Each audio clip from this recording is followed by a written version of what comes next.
What's happening, y'all? Welcome inside the Fantasy Stock Exchange. Danny and Bush coming at you with the first installment of a three-part series where we're going to be talking about our running back rankings. Now, we're in primetime fantasy drafts. I know a couple of you guys have commented on the video saying that you've already drafted your home leagues or whatever, but we saved the running back rankings and the wide receiver rankings for prime time for our specific sake, obviously, but also to make sure you guys get the most up-to-date information on the most important positions in fantasy football. So today, we're going to be tackling our running back rankings 1 through 10. So basically all of like our fringe first round running backs.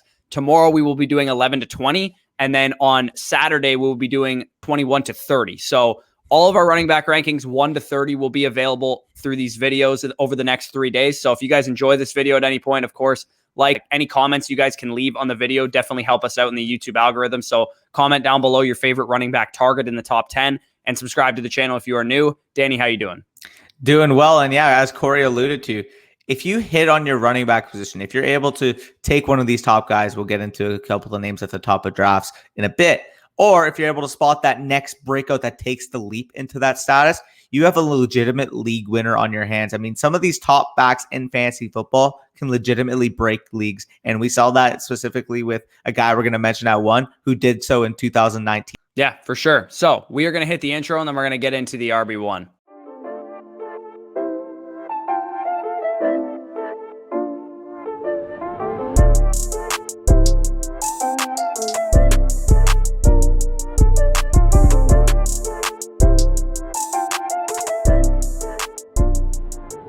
As you guys can see on the screen, this is our consensus top 10 running backs. You can see my rankings on the right, Danny's rankings on the left, to the consensus on the far right. And we're going to start with the consensus RB1, both of our RB1s, and that's Christian McCaffrey, the Carolina Panthers, and I'll let you take it away with him.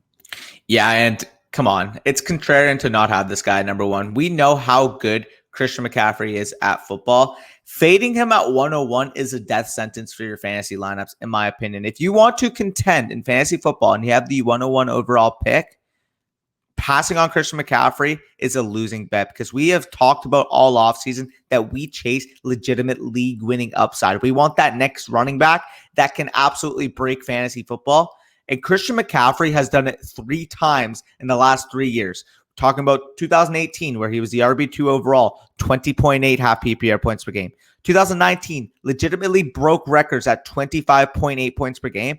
And everybody's going to say, well, in 2020, he was hurt. What's going on here? Like, what do I expect from him? Yeah, he may have been hurt and he may have missed all but 3 games. But in those 3 games we saw from Christian McCaffrey, he bested one of the best fantasy football seasons of all time and put up 27.3 half PPR points per game. If you guys need any reference to how ridiculous that was 5 points per game more than the next best running back in terms of points per game output. Listen, enough on him already. We already know that when this guy is on the field, we're talking about a legitimate 280 plus carry, 120 plus target back upside on the best Carolina offense he has had in recent years. So Christian McCaffrey is in store for one of the best fantasy football seasons we will really ever see, in my opinion. If this guy plays even 12 plus games, he legitimately still has a chance to finish as the RB1. That's how crazy he is. That's how much of an advantage he is.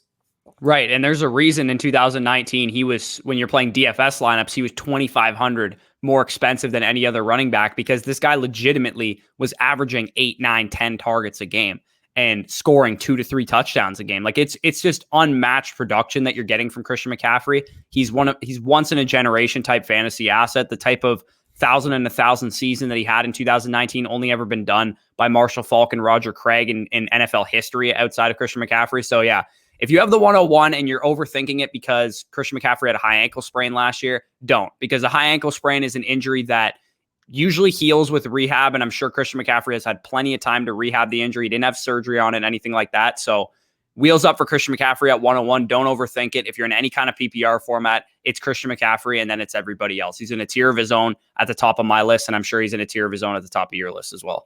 Absolutely, he has to be. But the guy that, in my opinion, in your opinion, could probably be the closest to nipping on Christian McCaffrey's heels, and a guy that really had a true breakout season last year after dealing with injuries and dealing with skepticisms across his first couple years. Take it away with our RB2 consensus back, Dalvin Cook.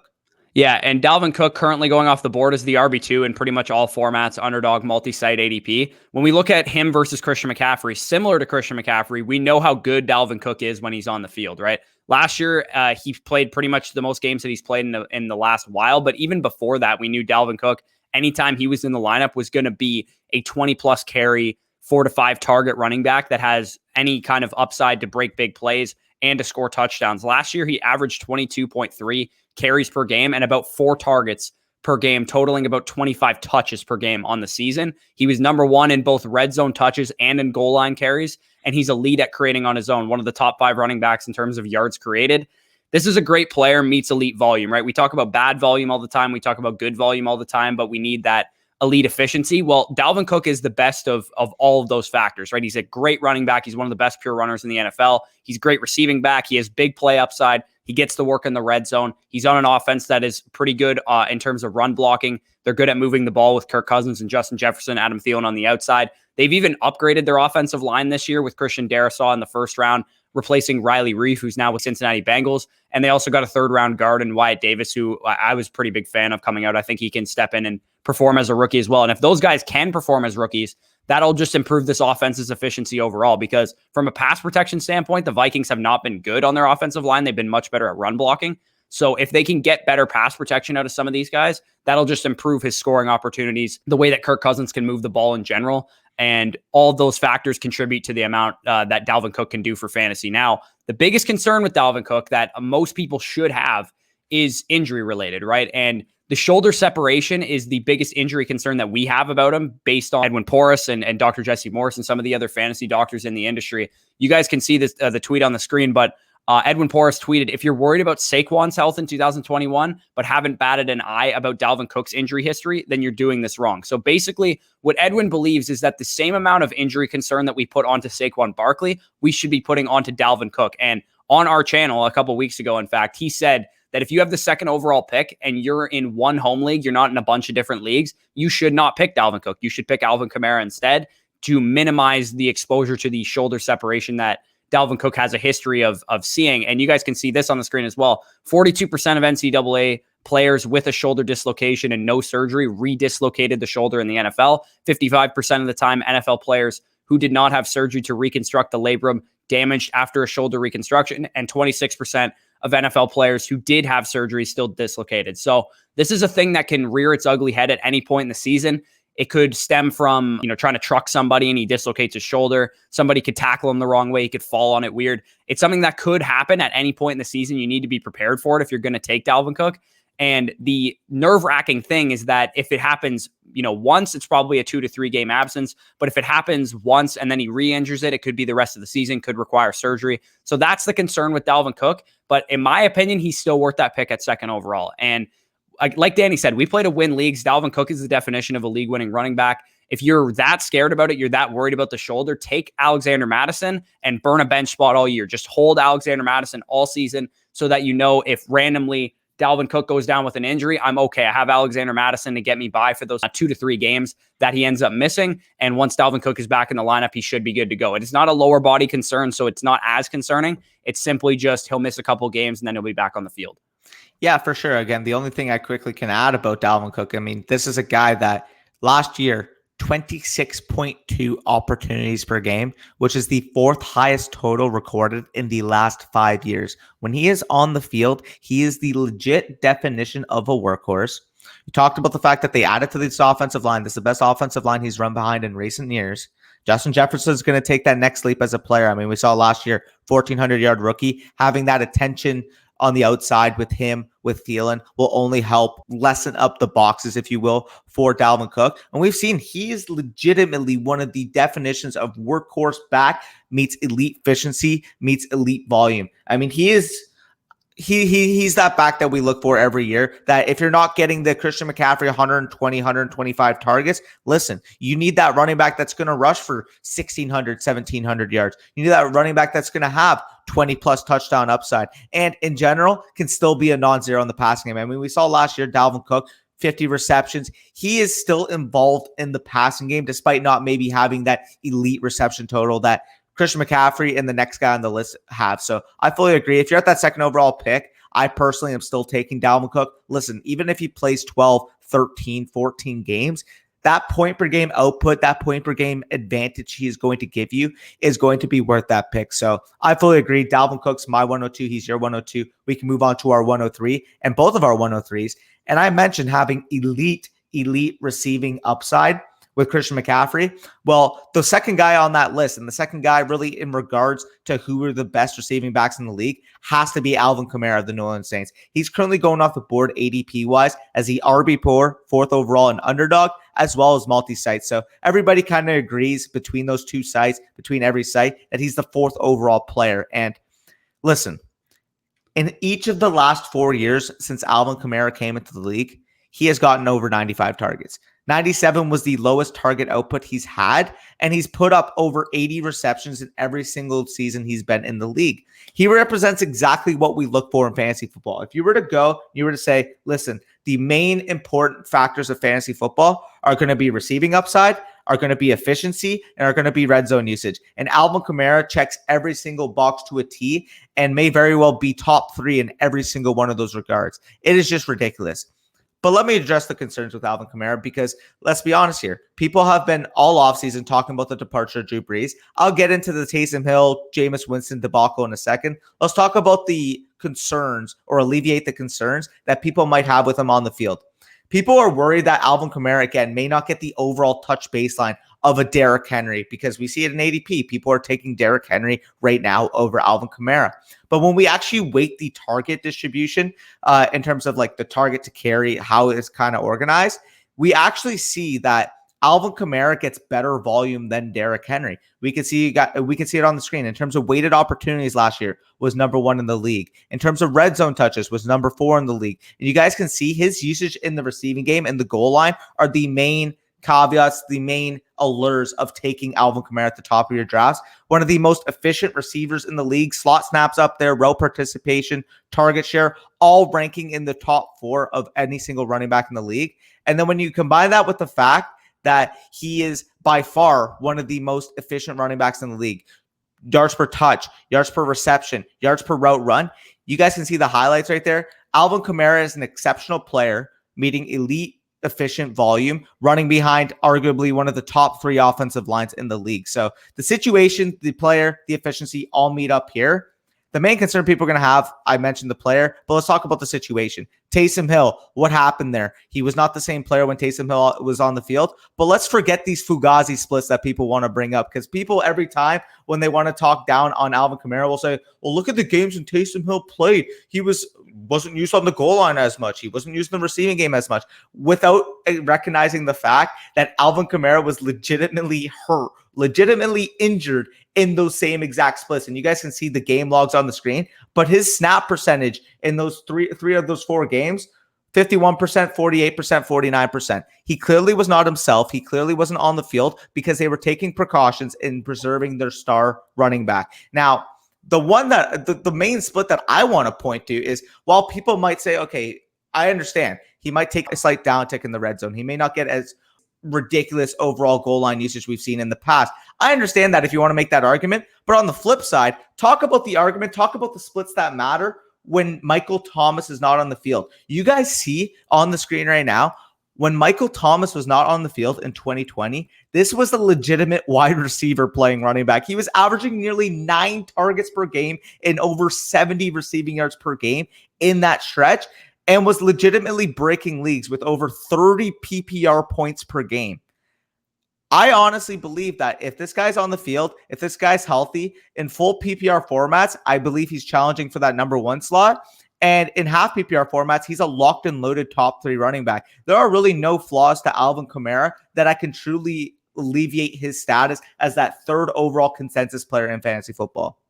Right. And even if you want to poke some small holes, like you said, Taysom Hill probably affects his receiving volume a little bit, but not a lot, like a lot of people are going to make it out to be. Alvin Kamara as a player is one of the most talented running backs I've ever seen. The guy, his contact balance is second to none. If you guys ever hear somebody compare a running back coming out of college, the contact balance of Alvin Kamara, they're lying, because nobody has it. It's an unbelievable trait of Alvin Kamara. He does not go down on first contact. And another thing I heard somebody say, Rich Eisen said this on his his show. He called Alvin Kamara a bubble wrap player for the Saints because he's the offense, right? No Michael Thomas. They have Adam Troutman and Marquez Callaway as their next best targets. Like, this is the offense, right? Whether Taysom Hill throws to running backs or not, Sean Payton's going to scheme Alvin Kamara the ball because he's their best chance to win. He's their best player on offense outside of some of their offensive linemen, of course. But again, this is a guy that you just shouldn't overthink. He's going to get the ball because he's the best player on the offense. Taysom Hill is not going to drop back in the pocket, or Jameis Winston, whoever ends up being the starter. He's not going to drop back in the pocket and go, I need to throw the ball to Marquez Callaway. I need to throw the ball to Adam Troutman. When Alvin Kamara is running receiver routes, he's out there like a wide receiver. He's going to get the ball. As Danny mentioned, he averages almost 9 targets a game when Michael Thomas is not in the lineup. And I think that's exactly what we're going to get out of Alvin Kamara as long as Michael Thomas isn't there. We're going to get an absolute horse in the passing game. Yeah, he's probably only going to get 10 to 11, 12, 13 carries a game.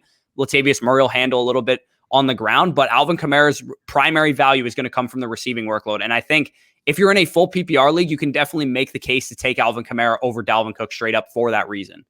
Yeah, no, I fully agree there. Again, Alvin Kamara is the third and really only other argument I can have for taking at second overall. And you guys can see it. That's the reason why he's currently ending that second tier with Dalvin Cook. I have Christian McCaffrey in his own tier, Dalvin Cook and Alvin Kamara both in their own tier, because I cannot fathomably make another argument for taking any other player over them in any type of PPR format, half PPR, full PPR, because the edge that they give you on a per game basis is way too high. So if you guys enjoyed listening to our kind of spiel on Alvin Kamara, we're going to hear a word from our sponsors right now on how you can win a signed Alvin Kamara jersey just for using our promo code. So you guys will hear that right now.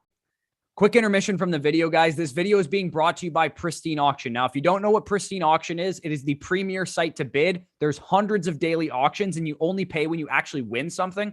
You can find whatever you need for your man cave. In my hand right now, I have a signed Devin White football that I bought on Pristine Auction, I believe for like $37. The signed Calvin Ridley jersey behind me was like $50. So you can get very affordable things, all 100% authentic signatures, and you only pay when you win, like I said. So if you want a signed Devin White football like I have, there's hundreds of daily auctions every day. So you can only bid up to, let's say you want to get it for $45. Each day you can track each of the auctions and try and get your Devin White football for $45 or whoever you want to get your signed memorabilia for. If you enjoyed hearing about Alvin Kamara in this video, then you don't want to miss a chance to win a signed Alvin Kamara jersey, a signed Brandon AIYUK jersey, and a signed DeAndre Swift jersey. If you guys go to pristineauction.com right now, the link is in the description. If you sign up using promo code FSC, you'll get $10 off to use on the site if you choose to bid on things, but you will also get a guaranteed chance to win one of these 3 jerseys. And like I said in the last video when I talked about it, we are a small YouTube channel, right? So you probably know by now that fantasy pros and fantasy footballers are also sponsored by Pristine Auction, but using our promo code when you sign up, we'll have a way higher chance for you to win one of these jerseys because their audiences are much bigger than ours. So if you want a chance to win one of these jerseys, like I said, all you have to do is sign up on the site. When you finish the sign up to Pristine Auction, comment down below FSC so that we know that you're entered into the contest. Pristine Auction will be running the contest for another couple of days or so, and we'll announce the winners next week. So make sure you guys go to Pristine Auction, sign up using promo code FSC, and you'll have a chance to win one of those 3 jerseys. Now we're back to the video. Okay, so big thanks to Pristine Auction for sponsoring the video. Now let's get into our RB4. And Danny mentioned that he can't fathomably see somebody being in that Dalvin Cook, Alvin Kamara conversation. Well, this is a guy that I can see being in that conversation. And it's all going to depend on health, of course. He has some other concerns that I'll get to in a second, but our RB4 consensus is Saquon Barkley. He's currently my running back 4. I believe he's your running back 6, if I'm not mistaken. But this is a guy that you're currently getting as the RB7 on Underdog drafts, 11 overall. On multi-site ADP, so more of your home leagues, he's going RB6, 8 overall. So I think you're still getting a discount regardless of the platform that you're on. The real question is, should you draft this guy, right? Is he too risky? Is he riddled with concerns? Is he going to lose you a fantasy league? You guys have probably heard the age-old Fugazi narrative that you can't win your fantasy league in round 1, but you certainly can lose it. I'm here to tell you, you absolutely can win your fantasy league in round 1. Just ask anybody that drafted Alvin Kamara, Derrick Henry, or Dalvin Cook last year. So first, here's the first concern that people have with Saquon Barkley. His offensive line stinks, right? His offensive line's terrible. I don't care. I don't care how bad his offensive line is.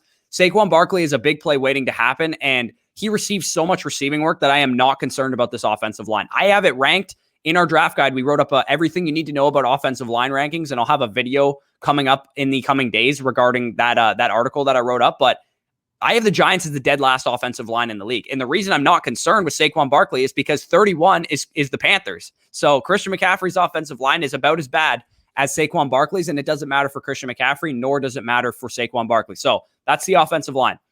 Next, he doesn't get the receiving work with Daniel Jones, right? This is another narrative that you guys are going to see because in his rookie season, he had very high receiving totals with a pocket quarterback in Eli Manning. And that's true, right? He definitely had higher receiving totals with Eli Manning than he did with Daniel Jones, but the volume that he got with Daniel Jones is still elite. If you guys can see on the screen right now, on the left is the 10 full games where he didn't leave with injury that he played with Daniel Jones in his career so far. And you guys can see 6.1 targets per game is still a phenomenal number. That's still like 100 targets on the season. And on the right, you guys can see his numbers with Eli Manning. And yes, the number is higher, 7.15 targets per game. But you can see the big discrepancy in terms of PPR points per game is the fact that he was scoring a touchdown 0.7 out of every one game that he would play with Eli Manning, whereas it's 0.3 with Daniel Jones. And I think once Kenny Golladay comes back, this offense should be an improved unit and should be the best offense that Saquon has actually played in since his rookie year with Eli Manning. Because in 2019, they were a complete dumpster fire.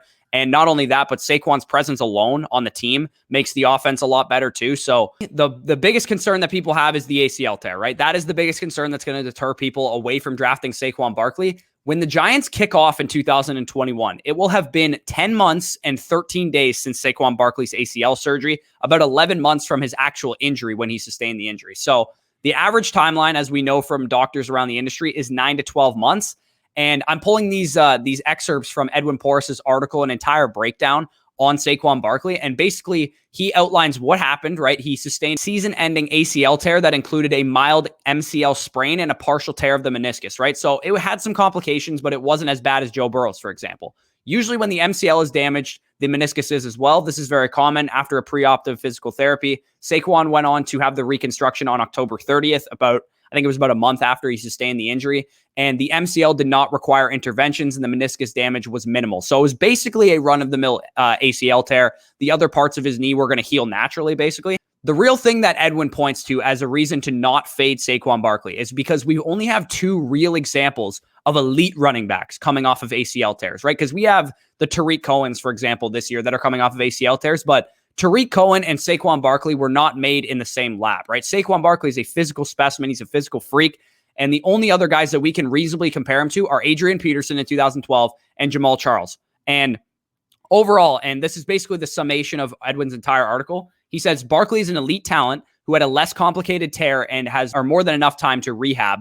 Additionally, he had a pre-operative physical therapist to prep for surgery. He's a younger athlete. He's 24 years old, checking all the boxes to return to his previous level of performance.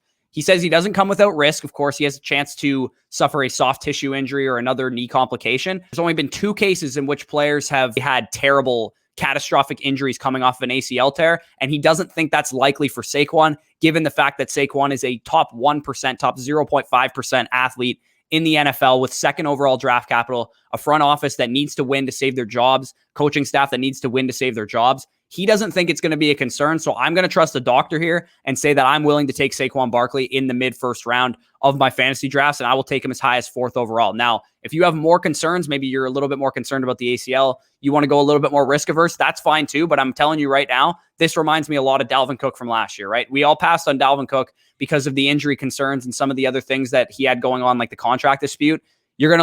I'm telling you, just cover your ass. Take Saquon Barkley, take Devontae Booker with the last pick in your draft. If Saquon misses a game or two at the beginning of the season, you should be okay. You should be able to get by with the rest of your team. And if you feel confident in your drafting ability, and you should, if you're listening to us, and I know me and Danny both have this mindset as well, you feel confident in your ability to be able to draft a Damian Harris in the 7th round to fill in for Saquon Barkley the first 2 weeks. You feel confident in your ability to draft great receivers to help pick up the slack.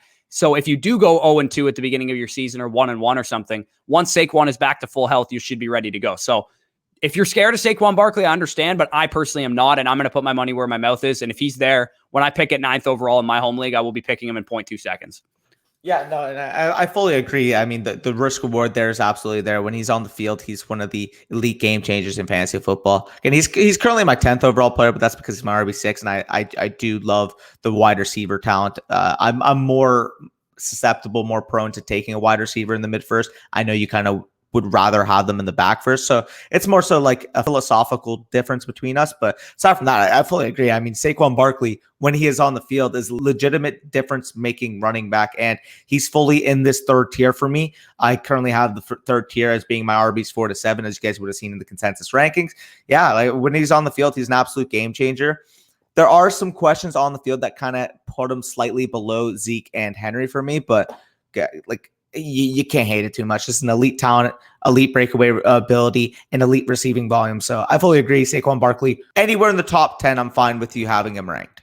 Right. And Like, I have him ranked at 4. I'd be a little hesitant to actually pick him there because that's high draft capital. But more often than not, like I said, his ADP is like it's like 7th overall, like 10th overall, 11th overall at some point. So if you're getting him anywhere outside the top 5, I think he's a smash pick. So let's move on to the next running back that we have here. We had to go a little bit in depth on Alvin Kamara and Saquon because they have a little bit more concerns. Well, let's get into our RB5 and Derrick Henry. And Derrick Henry is a guy that I think you guys all know how awesome Derrick Henry is, right? I don't think I need to explain how good Derrick Henry is. 2,000 rushing yards last year, over 20 points per game. Now, the question that a lot of people have for Derrick Henry is, did he hit his ceiling, right? Is 2,000 rushing yards, 16 or 17 rushing touchdowns that he had last year, is it all downhill from here? Is he never going to do that again? I don't believe so. And I think you can definitely make the argument that Derrick Henry won't finish ahead of some of these PPR guys in any kind of PPR scoring format, like Christian McCaffrey, like Alvin Kamara. Therefore, it limits his ceiling to a top 3 running back finish. But his floor, in my opinion, is top 5 because of that elite rushing volume that he gets, because of how elite of a player he is, and because of those breakaway plays that he makes. It's very hard for me to say that this guy is due for regression because we're talking about a potential Hall of Fame running back in his prime behind an offensive line that didn't have Taylor Lewan for half the season, which is his best offensive lineman. And he did that last year without his best offensive lineman for half the year. They also had Kendall Lamb, who was the Browns swing tackle last year, who graded much better than Isaiah Wilson, who they cut, who was their first round pick and was a complete bust, and the revolving door at right tackle they had last year. So overall, the offensive line should be a bit better than it was last year. Tremendous big play upside with Derrick Henry, right? Number 1 in breakaway runs last year, number 1 in 2019 as well. Number 1 in evaded tackles. He's simply too good to fade, in my opinion. And when you look at their surrounding situation, he has basically an elite quarterback, the way that Ryan Tannehill has played. A.J. Brown and Julio Jones on the outside to take away pressure from Derrick Henry and to help move the ball on offense. We know as soon as they get down to the red zone, it's Derrick Henry time because it is an unstoppable play for defenders to make, right? How are you seriously going to ask a team on the 5-yard line to stop a guy like Derrick Henry? It's just not possible. It's the reason why he scores so many rushing touchdowns. I reasonably think that 2022 rushing touchdowns is in the range of outcomes for Derrick Henry. And that's where he's going to get his ceiling. And that could propel him to be RB1 on the season. It's possible. I don't think it's likely. I think top 3 is more so his ceiling, but don't overthink Derrick Henry. A lot of people are going to overthink him. They're going to go, well, he's got a lot of carry volume and such. It's not a concern of mine because, like I said, I think this is a potential Hall of Fame running back in his prime. And if you want to miss out on him, that's you're bad. But the situation, in my opinion, is too good to fail when you combine that with the fact of the elite rushing volume and the talents of the player. Yeah, I fully agree. And again, I will say, like, throughout the offseason, I've kind of been up and down with Derrick Henry because I weigh the fact that I don't think he's got that elite ceiling that we look for at the top of our drafts. But you know what? If you're getting him in like the mid first, if he falls in your league, like that's where I'm fine taking him. I just personally would go with a few receivers over him. But at the end of the day here, if you do end up taking him in the early to mid first, listen, let's not forget about the fact that he also plays 4 combined games this year against the Jaguars and Texans. Like, can we just remember that? Like, people obviously, like, every year say, oh, you know what? We should just look at the player, blah, blah, blah, blah. Yeah, but if you can genuinely say every single year you could face probably arguably both of them being bottom 5 defenses against the run, teams that Derrick Henry has absolutely dominated in recent past years, 4 of his 17 games, like that is absolutely phenomenal. So I personally have him as my 9th overall player because I still personally would take the Tyreek Hill, Devontae Adams, Stephon Diggs, Travis Kelce area over him. But again, you're speaking solely to PPR league. So if anybody plays in a standard league, you would not take them over Derrick Henry in the standard league. But we assume most people play in PPR. So that's why we're talking about that. But yeah, like I said, Derrick Henry, he's my 6th overall player. He's a guy I would spend a mid-first round pick on. Obviously, in most home leagues, he'll probably be the 3rd running back off the board and the 3rd overall player off the board. At that point, I'm probably not going to own too much of Derrick Henry for that reason, because I would rather take a guy like Alvin Kamara over him, and I would rather take a guy like Saquon and any kind of PPR Devontae Adams over him. So that's kind of where our cutoff is with Derrick Henry. But again, don't overthink the guy. Don't just fade him because you think he can't do it again, because that's a terrible reason to fade somebody. So Speaking of fading somebody, a guy that's getting a lot of fade this year, and I know Danny's not having it whatsoever. So Ezekiell Elliott, RB6 overall in our consensus rankings, RB5 in ADP on Underdog, 5 overall on Underdog and multi-site. So this is a guy you got to spend a top 5 pick on. Now, tell the people why they should spend a top 5 pick on him. Yeah, absolutely. Again, I'll make this little joke. Do not fade Ezekiell Elliott going into 2021, but yeah, the memes, the jokes around Twitter, everybody wants to hate on the Cowboys. I get it. But everybody just wants to say Ezekiel is a washed-up running back. He's not a good running back. He's not going to be that top 5 running back like he's been in the past. But listen, let's actually look at the sample size when this offense was at full strength. Not even at full strength because he didn't have his 2 offensive tackles like I'll get into. But in those first 5 games, when just Dak was on the field, when they had these weapons, when they were one of the best performing offenses in the league, he averaged 6.4 targets per game, 107.4 yards from scrimmage per game, and had 6 total touchdowns in 5 games. And in that time frame, recorded 19.95 half PPR points per game, which only trailed the seasonal output of Alvin Kamara, Dalvin Cook, and Derrick Henry. So it goes to show that when this guy is on the field, he's a legitimate fantasy football producer. And while the passing offense as a whole, I understand, should regress from a full volume perspective. I mean, this was a team in those 5 games, 46.6 passing attempts per game. Ezekiell Elliott's target share, believe it or not, was at 13.7%. If we can comfortably project this team for 40 passing attempts per game, which I do think is going to be the case, as much as I want to be optimistic about this defense, there's still going to be a learning curve. This is a pass-happy team. Kellen Moore already said he wants to stretch out the field. He wants to make sure that he's getting his ample playmakers in space.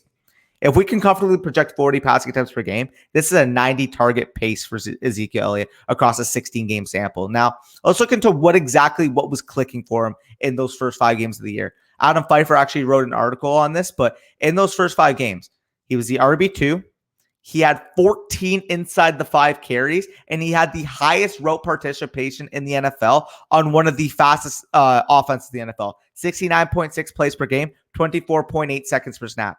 Similar to what I said with Alvin Kamara, what we look for in our fantasy football running backs is guys that can score the ball, is guys that have elite upside in the receiving game, and guys that, in general, are in situations that can really support fantasy football points, offensive points. Because at the end of the day here, we look for good players in great situations. And to me, Ezekiell Elliott has never been the elite efficiency running back. He's never going to be an Alvin Kamara 6.3 yards per carry type of guy. He's never going to be a Jamal Charles and Aaron Jones in terms of his yards per touch.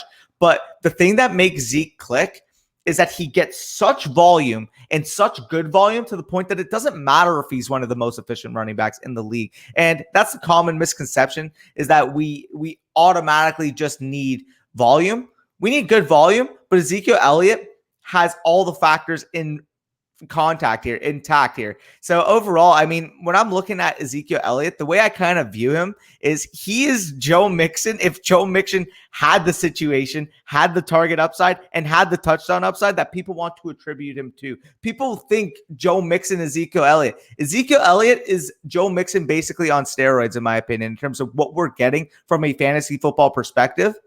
And he's currently my RB4, 4th overall player, because I know I've mentioned Pat Crane's article, league-winning legendary upside. I do honestly think if things click, we could be looking at a 20 touchdown guy. We could be looking at a guy who is arguably top 6, top 7 overall in the league in receiving. I genuinely see that in the range of outcomes with Zeke, which makes me more willing to take him in those first 4 picks of my fantasy drafts. Right. And I have pushback on Zeke Elliott, and my pushback basically stems from the fact that this guy has a lot of tread on his tires, right? I didn't want to make that argument for Derrick Henry. It does apply to Ezekiell Elliott. I'll put the basically the medical study on the screen talking about running backs that get 1,250, 1,500 carries over the course of their career. And Zeke Elliott is in that range right now, which makes me nervous. But like you said, it's really hard to fade the guy because of the situation, because of the offensive line, because of the quarterback play, because of how much this offense is going to score. So this is a guy I've warmed up to a little bit. He's like my 7th or 8th, 9th overall player, somewhere in that range. So if you can get him anywhere outside the top 5, I'm on board with it. But I'm not going to go quite as far as Danny having him RB4. I personally wouldn't take him that high. But again, in the mid first round, late first round, if he falls to you, and I think in home leagues, people are going to be off of him based on what he did last year because of the situation that he was dealing with. If you can get him at the back of your first round, it's a great pick. Yeah, absolutely. He's currently the 10th overall player in NFL fantasy, for example. That's an absolute steal. But anyways, off of Ezekiell Elliott, because I could talk about this guy all day. You guys see the jersey in the background. Let's get into another running back that has a stable of production. I mean, this is a guy that was RB2 and RB5 in the last 2 years. Take it away with Aaron Jones. Yeah, Aaron Jones is a guy that was definitely up and down in terms of an ADP standpoint at the beginning of the offseason because we didn't know what the Aaron Rodgers situation was going to be. But we know for this year, Aaron Rodgers is back in Green Bay. Devontae Adams is back in Green Bay. And this is a guy that's going off the board as the RB6, 9th overall player on Underdog Fantasy, RB8, 11th overall player on multi-site ADP. So this is a guy that you can routinely get at the back of the first round. As me with the 9th overall pick in my home league, he's definitely going to be a big-time target of mine. Again, like Danny said, a top 5 running back in each of the last 2 years. Extremely efficient, right? Top 5 in true yards per carry last year, which discounts all the big plays that he had, and top 5 in yards per touch last year. Everything is really set up for Aaron Jones to be exactly what he's been the last 2 seasons. Still a great offensive line despite losing Corey Linsley. They did replace him in the draft, and the rest of the line is good enough that I think they can kind of withstand that loss of Corey Linsley, although he probably was the second best lineman on their team. No more Jamal Williams, right? That's the big draw of Aaron Jones. So Aaron Jones may have a career high in targets this year, right? And this is a guy that could see the 5-6 targets per game that we're looking for in those league-winning running backs. Another guy that I think is super solid, like Derrick Henry, that you can really get at the back of the first, definitely has a chance to get that elite receiving ceiling and plenty of scoring opportunities. But I don't think this is necessarily a guy that can finish as the overall RB1. We've seen what Matt LaFleur has done with him in the past. He tries to limit his workload to some degree, and he does a good job of it, right? Because Aaron Jones is not a guy that deals with injury a lot. And I think if you were to feed this guy 20 carries and 5-6 targets a game, he might break down and might not be able to handle that kind of workload. So am I worried about A.J. Dillon because he's the biggest concern in this backfield? Not really. They paid Aaron Jones, right? They paid him a huge contract, follow the money, and I think Aaron Jones is the more talented running back, and will get the more valuable touches, the receiving touches, the usage he sees in the red zone as a receiver as well, and the work on the goal line. Now, A.J. Dillon as a bigger running back may vulture some goal line carries here or there, but I think the uptick that we're going to see as a receiving threat from Aaron Jones should offset the fact that he might lose a goal line touch here or there. And we also have to remember that Jamal Williams also used to vulture goal line touches. So it's not really any different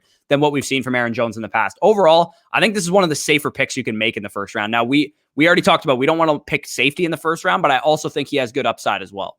Yeah, no, I fully agree with Aaron Jones. And everybody wants to overblow the fact that, A.J. Dillon, big running back, going to eat into Aaron Jones' workload, yada, yada, yada. At the same time, from a coaching perspective, you have one of the most efficient goal line runners in the entire NFL. Think of it logically. Why would you take any of his volume away from that aspect? I mean, this is a guy that has shown elite touchdown scoring upside, has arguably the biggest upside in the receiving game he's had in recent years. Don't fade Aaron Jones. He's going to be phenomenal yet again. And if you're at the back half of the first round and he ends up falling to you, pick 10, pick 11, heck, even pick 9, like I'm fine with taking him at that current spot. The question marks are going to derail him in terms of his ADP. And this is a guy that if I can get at the back half of the first round, I'm absolutely all over it. So I do agree. He's got the safety, but I think he has potential league winning upside. He can hit that 20 point per game threshold because we've seen this offense operate at a fantastic clip. We saw very run heavy too. This team is very run heavy. Aaron Rodgers won the MVP on like 530 pass attempts last year. This is a team that's going to run the ball a lot. So there's room for A.J. Dillon to carry the ball 150 times and not really dent into Aaron Jones's 220 carries, 80 targets, 90 targets that he could see. And people always like citing the fact of Aaron Rodgers. His touchdown rate last year was astronomically high. He's got to regress. Guess what? If Aaron Rodgers isn't throwing that at that insanely high touchdown clip from a passing perspective, who's scoring the touchdowns? Aaron Jones. So at the end of the day here, don't fade this guy. He's a lock for 15 total touchdowns. He's a lock for 1,700 yards from scrimmage. I genuinely think that Aaron Jones is just slept on because people want to attribute his success. He doesn't get the touches. He doesn't get the targets. He is going to be in store for a huge year. So anyways, another guy that's going to be in store for a huge year. And it might be more of a projection. It might be more, if you're new to the channel, you're like, wait, what the heck? You have this guy at RB8? Oh my goodness. That seems high. I'm going to take it away with my biggest breakout of the year, your biggest breakout of the year, Antonio Gibson of the Washington football team. And you guys see the Cowboys jerseys behind me. I would not be citing this guy if I didn't fully believe in him. His current ADP, RB11, 17th overall in Underdog Fantasy, RB12, 18th overall in multi-site. You guys see he's RB8. clear value right now. But let me take it away with what exactly makes Antonio Gibson that next league-winning upside running back that Patrick Kerrane details in this article. We have already seen throughout the offseason, this team has said, this is the next Christian McCaffrey. This is a guy that we want to get more involved. This is a guy that we see taking a big leap. He was the RB5 in fantasy prior to the turf toe injury last year between week 2 to 12. And you guys can see it on the screen. In that stretch, he had 17.94 PPR points per game on only 16.7 opportunities per game. We saw last year on a limited workload, he was legitimately a game-breaking running back, and I genuinely think if this guy hits his ceiling, he could win you leagues. You guys see the quote from Kyle Allen on the screen right now. You saw what Christian McCaffrey was to the Panthers offense. This is what we're trying to push Antonio to go. If he gets more of a third down role, if we see this offense transition from the stale, ugly Logan Thomas, J.D. McKissic dominated 220 targets between those guys, team that we saw from 2020, and enters into a more exciting down the field offense with Ryan Fitzpatrick, with those receiving weapons, with Antonio Gibson working in space. The central point of this offense is Antonio Gibson. And if he has more space to operate, if he has more opportunity in the end zone to operate really in reality, because if this is a better offense, he has more scoring opportunities inherently. I genuinely think we could be looking at a guy that's a consensus top 5 pick by next year. And if you have that type of ceiling, if you have that type of upside, getting that at that back 1-2 turn, he's currently going off the board in the mid-second. I'm taking that 100 times out of 100. And if you're on NFL.com, if you're on Yahoo, if you're on Sleeper, if you're on all these sites, and Antonio Gibson is staring you in the face in the second round, don't even think twice. Go put that draft board sticker on your board and make that your pick. You will not regret it. Antonio Gibson will win leagues. Yeah, I totally agree. And on Danny's point to the Kyle Allen quote, this isn't the first time we've heard this, right? This Christian McCaffrey role for Antonio Gibson. I wrote an entire article in May or June, whatever month it was, talking about why he's the next Christian McCaffrey. And I detailed like 10 different quotes since Antonio Gibson's been drafted, really, where they're talking about using him as a pony style runner, as a 3-down workhorse, like what Christian McCaffrey was. And with this coaching staff, Scott Turner, the guy who's the son of Norv Turner, who turned Christian McCaffrey from a guy at Stanford who was a workhorse in college, but once he got to the NFL, we're like, oh, can he handle the workload? Can he handle the workload? He was a sparingly used rookie running back, was like a borderline RB1 his rookie season, just like Antonio Gibson. And the next year he absolutely exploded and was a 20-plus points per game scorer and a league winner in 2018. And I think exactly what we saw from Christian McCaffrey his sophomore year is what we're going to see from Antonio Gibson his sophomore year. All the factors line up: the ability, the receiving work, the coaching staff, the buzz that we're hearing about the guy. A lot of people are going to be scared to buy in. Like we said, we're trying to win leagues. This guy is a league winning asset if he hits his ceiling. And if he doesn't hit his ceiling, then you're still probably getting a back end RB1, in my opinion, because that's what we saw from him. He was RB5 last year before he went down, despite being very sparingly used on third downs and in the receiving work in general. So am I scared about J.D. McKissic? No, I'm not, because I think J.D. McKissic was a contingency plan because Antonio Gibson was terrible in pass protection as a rookie. He was a wide receiver in college. He was not a guy that was used in pass protection in college, and it took him some time to get to the NFL game, and he's spoken on this himself on the PFF podcast with Ian Hartitz. Ron Rivera has spoken on it. His running backs coach, they all see a different player in his second year than they saw in his rookie year. And I think that's the jump you're going to see, that Christian McCaffrey level jump that we saw from his sophomore year. Yeah, no, I fully agree. And this is one of my main targets overall. I'm absolutely ecstatic. I think this guy is in store for that huge jump we have heard all offseason.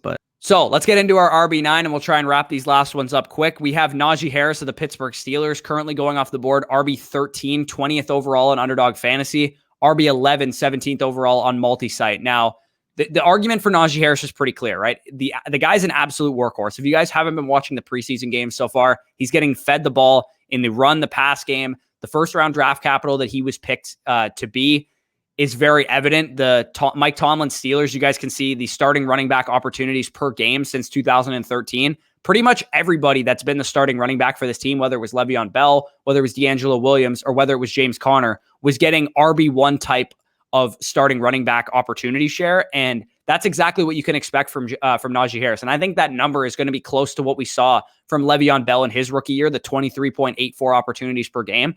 I think that's what we can expect reasonably out of Najee Harris as a rookie. And when you look at the scheme change too, it's actually going to really help the offensive line concerns, because I'm sure the biggest concern everybody has with drafting Najee Harris is the Steelers' offensive line's terrible. But the scheme change will help. And basically, if you guys don't know, shotgun formations when the quarterback is he doesn't have his back to the defense, right? On a under center look, the quarterback takes the snap and he turns around, hands the ball off to the running back. Apparently, Ben Roethlisberger doesn't like doing this, which is why Mike Tomlin had operated from shotgun a lot. But for an offensive line perspective, it's really tough to actually block runs in a shotgun formation. So they're going to run a lot more run shifts and motion to make that easier on the offensive line. So the long and short of it is this offensive line will probably not be the 32nd best offensive line in terms of adjusted line yards this year, because the scheme is going to make up for some of the bad offensive line play that they have. So am I saying this is going to be a great offensive line? No, not. It definitely won't be. But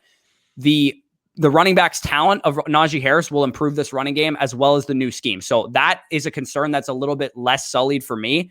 And another thing that's going to help this offensive line is the fact that they have the easiest schedule of any running back in the NFL. Najee Harris, you guys can see those first couple games: Bills, Raiders, Bengals, Packers. Easy run defenses that he can take advantage of. And while that offensive line and the new scheme gels, he should be able to perform in those games. And again, he's also a super talented running back. There's a reason he was picked in the first round. He has a 3-down skill set in the receiving game. He's very elusive. He's great after the catch. This is a guy that, if he gets the volume, is going to be good. And as long as this offensive line isn't the absolute worst in the NFL like it was last year, then he's going to be in great shape.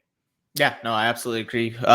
Absolute workhorse, should get the receiving volume, and we saw the schematic change could absolutely help this offensive line perform up to par, because let's be honest here, that running game was a mess last year. That's why they went all offseason to try and fix it. So I fully agree with Najee Harris, absolute stud, and a guy that I'm willing to take on that 1-2 turn area, early second area. I genuinely think he's worth that type of pick. But we can get on to our RB10 and the final running back of the video, and that's going to be Jonathan Taylor, the workhorse of the Indianapolis Colts, currently going off the board as the RB10, 15th overall player on Underdog Fantasy, RB9, 12th overall player on multi-site ADP.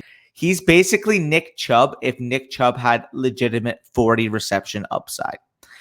If you guys take a look at this graph, Corey actually mentioned this multiple times, and if you guys want a sneak peek, it is actually in our draft guide. But the most similar running backs in terms of archetype to what Jonathan Taylor represents: Saquon Barkley, Ezekiell Elliott, Adrian Peterson, Matt Forte, Ryan Matthews, Leonard Fournette, etc. You guys see the list, including Nick Chubb.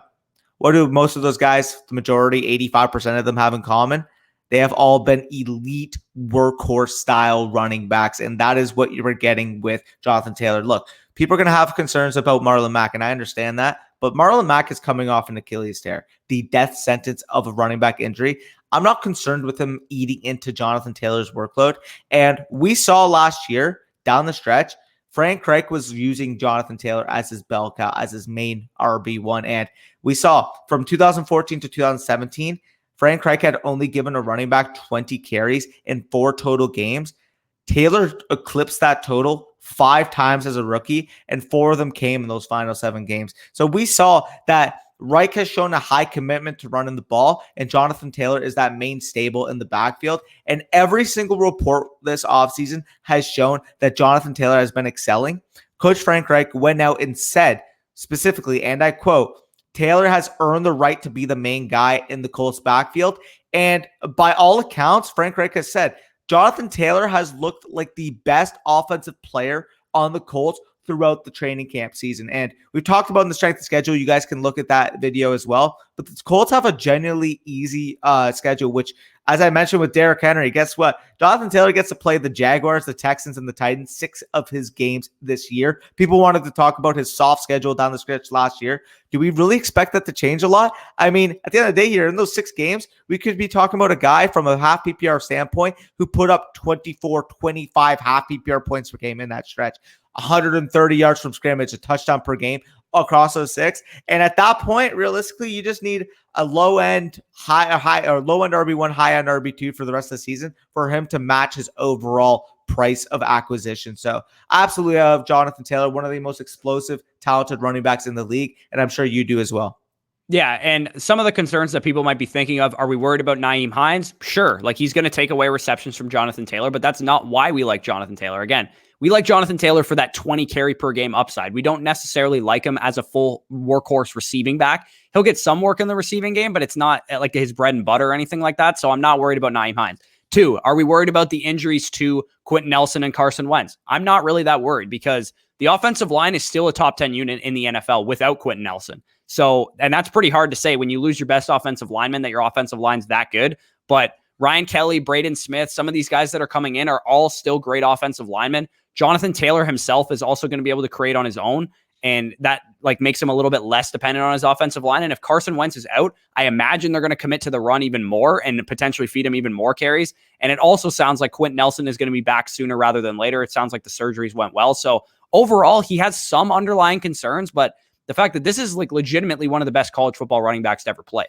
3 2,000-yard seasons is very hard to do. And this guy's a freak in nature. He's basically exactly what you want out of a fantasy football running back. He gives you those big plays. He's going to be efficient. He's going to get all of the goal line work, more or less.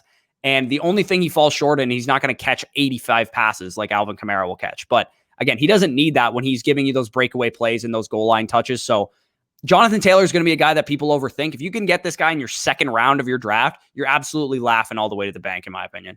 Yeah, no, definitely a good pick there. But any closing thoughts you have on Taylor? Or should we go to wrap up this video? No, we can wrap up this video. And as we mentioned earlier in the video, guys, make sure you go and sign up for Pristine Auction. We're trying to really secure a sponsorship with those guys, and your guys' support means everything. So all you have to do, like we said, is go to pristineauction.com, sign up for a free account using promo code FSE, check out some of their bids, but that's all you have to do. All you have to do is sign up for an account. You don't need to deposit anything, but you will get $10 off if you do decide to make any bids. You only pay for what you win. Hundreds of daily auctions. The Devin White signed football, Calvin Ridley signed jersey behind me, all courtesy of Pristine Auction. I bought them before they even sponsored this show, so make sure you guys check them out. And if you want access to our draft guides, you can go to underdogfantasy.com, deposit a minimum of $10 using promo code FSE, and you will get both of our draft guides plus $25 on the site to play with. So all of our rankings, all of our sleepers, league winners, busts, everything that you guys can need will be in our draft guides. So peace out, guys, and enjoy your Thursday.